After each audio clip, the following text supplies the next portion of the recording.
relapse. Hi, today we're talking about relapse. Shit topic, but a topic that is important and unfortunately very real in many people's recoveries. Recently, I relapsed and it has cost me something that I care very much about, but that is just life, isn't it?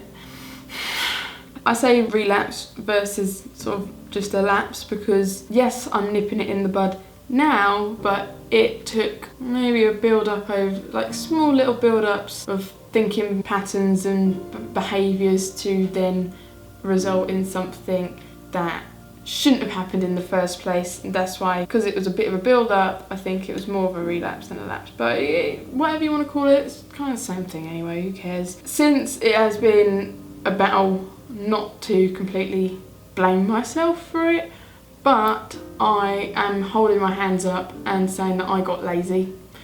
I got lazy with the work that I should have been doing and I wasn't doing, ignoring the tools and the skills that I've been taught in therapy, mainly steps, as I've mentioned many times before now. If I had been practicing them, I don't think what happened would have happened or escalated in the way it did and ended in the way it did.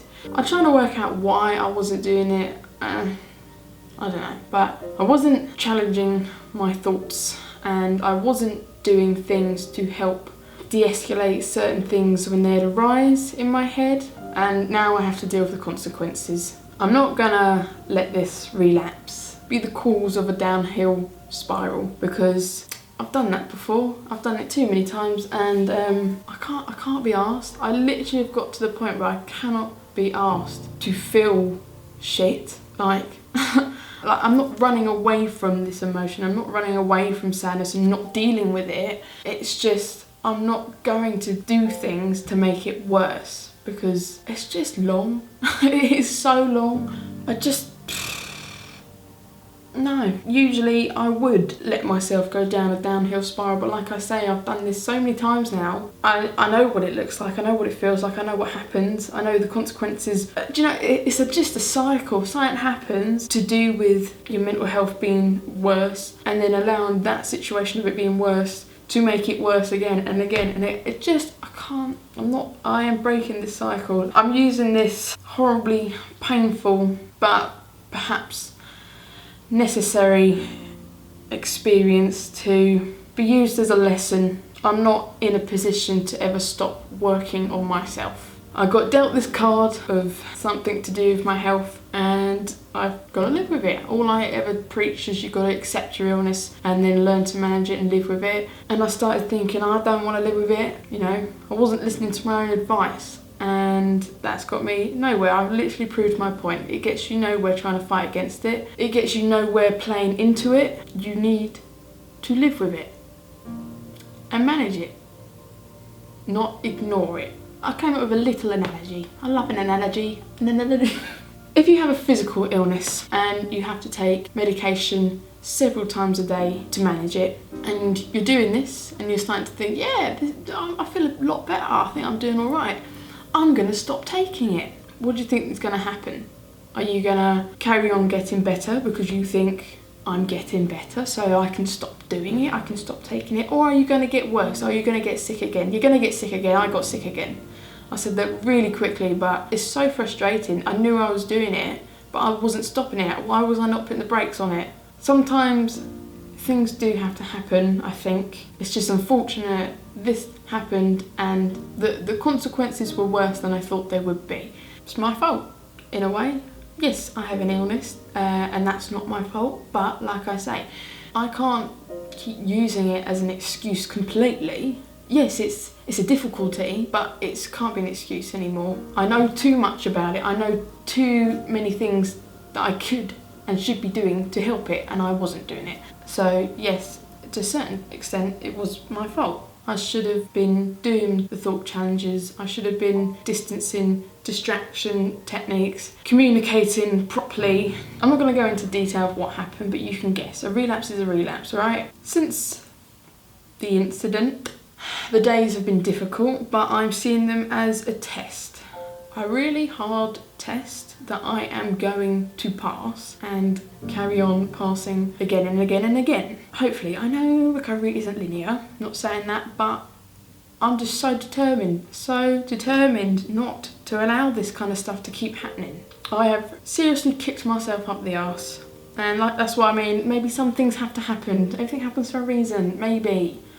I feel like I'm coming off quite arsey, but I'm just so... I know if anyone who knows what this feels like, it's just so frustrating. It's so defeating. But you can't allow yourself to feel defeated, because then that's also defeating. And it's like... So you really just have to sort of fake it till you make it and just be like, right, come on, let's get this sorted. I'm laying it on thick, the kind of shit that I need to be doing to, one, get me through this period of time, because it's slightly harder than it should be right now. And then two, by laying it on thick, I'm not overdoing it. I'm doing what I know I should be doing. It is going to set me up, hopefully again, like reboot into the way I should be acting day to day. I have to keep it up every single day. There's no question about it. I'm sorry. It is so annoying that people with mental illness have to try that bit harder, but we do. We just have to. Like, believe me, the last few days I've grovelled a bit and felt really down, but not for long. You know, I've got to allow myself to feel this way, but I'm not gonna sit in for the next week, 2 weeks, month, allowing myself to get more and more depressed and whatever, and worsen it. I can't stress it enough. I cannot go through my life hurting myself and hurting the people around me just because I can't be bothered to deal with myself. It's just not acceptable. I have to be accountable for what I do and what I say. Whether it's the illness making it worse or not, it's still me. It's shit, but I need to accept that it is okay. And I have accepted that it's okay. You have to, because you have to move on. It's just another part of recovery. It's naive to think that it's always going to be an uphill progression. It just isn't always. It's great when it is, like you can go on a long old spell of it going pretty alright, but you have slip-ups. But sometimes the slip-ups are necessary to learn from them. And I am learning from it big time. And stop taking this illness as a joke. It's not a joke. Mental illness is not a joke. Like I say, you wouldn't stop taking your meds for your physical illness. Just because you can't see this illness doesn't mean you can stop doing the things that make it better. It's important to get help.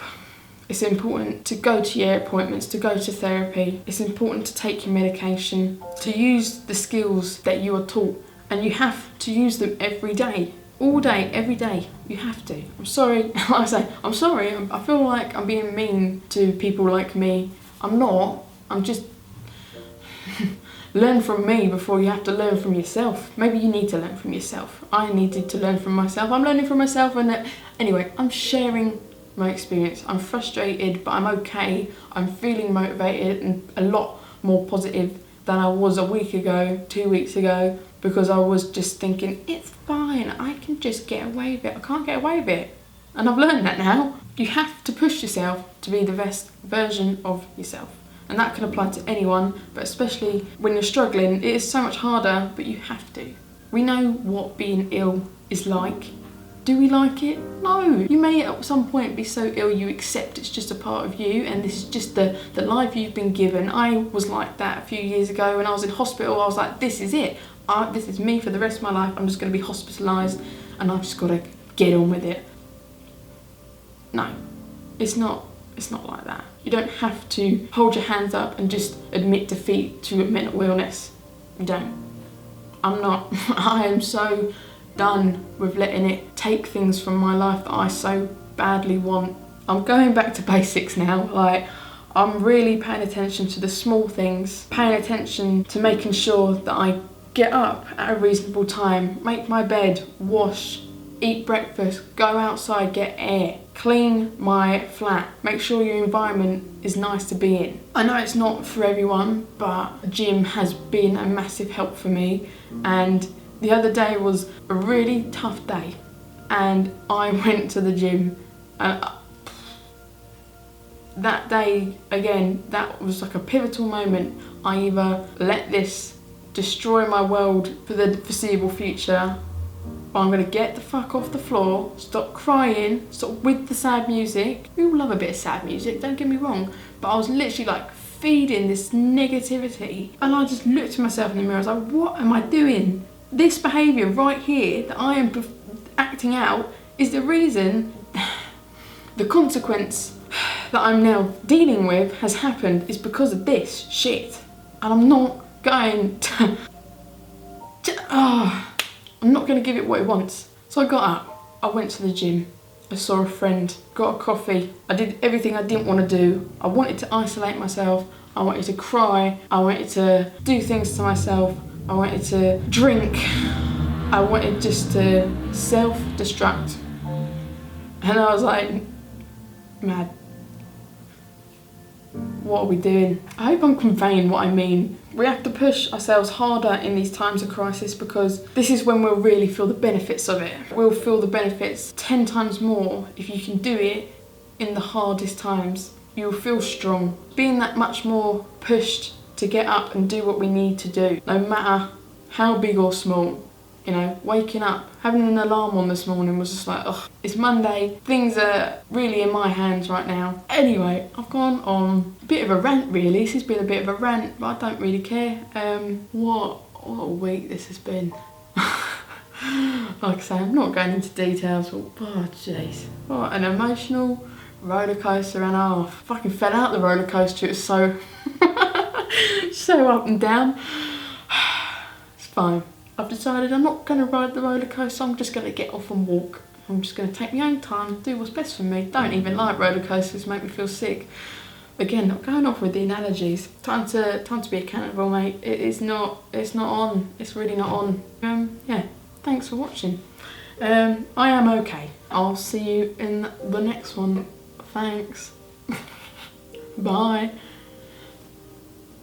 Oh, Jesus, I'm so bad at outros. Honestly, I feel like I just need to